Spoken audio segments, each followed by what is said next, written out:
Death Stranding as a video game is lackluster in gameplay. Many reviewers have either rated the game low or have high scores that confuse the readers. It's the first time I see a game get a perfect score but also get called boring in the same exact review. From everything I've seen so far, this game seems like an experience better watched than played. Like, sure, I don't mind fetch quests and delivery missions in my games, but for it to be the main part of how the game is played, that's pretty lame, I'm not gonna lie. The question I asked myself was, if this game has such a fascinating and mysterious story that pulls you in deeper as you play, would that warrant a higher score for the game? Like, there's plenty of games that put cinematics and story over gameplay, like Heavy Rain and Detroit Become Human. And even Telltale games have a similar scope of putting the story before everything else. Nowadays, a lot of games are moving into this area, becoming more like lengthy movies, and when we pay $13 to go see a 2 to 3 hour experience like Joker or Avengers Endgame, is it really that bad to be sold a $60 experience that lasts 10 times as long?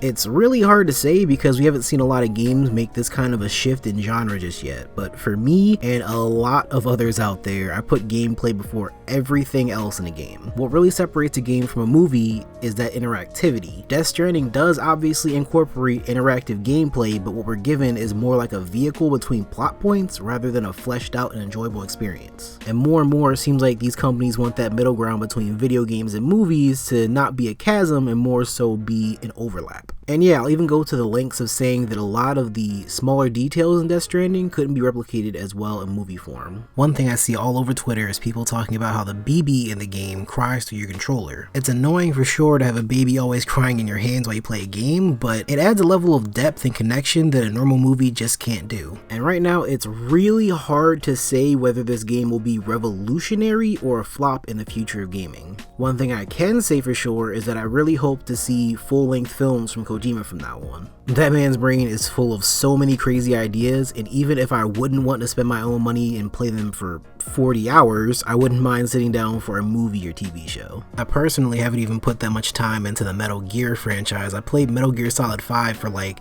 2 hours, and so far I've watched 5 hours of quote-unquote gameplay of Death Stranding, and it is really interesting in terms of the cinematics, like seriously. A lot of reviewers are saying that the game picks up after 10 hours, you have to get to chapter 3, you gotta wait until you get the gun, you have to wait until you get all these different weapons, but it takes so long for you to get into that experience, and a lot of games just throw you into it from the get-go instead of waiting 10 hours to get to the good part. There is seriously so much of a debate about this game that I just want to give my 2 cents, even though I'm not really even that big of a part of the community. Like, can you even imagine if this game gets a nomination for Game of the Year? I was just saying how Luigi's Mansion 3 could be a Game of the Year nominee, but it's a smaller experience with a lot more fun packed into it compared to Death Stranding that has less, if any, fun put into it at all. But that's all from me, so let me know what you guys think in the comment section down below. Is this going to be a new genre, or is this just going to be another dumpster fire? And I will see you all next time.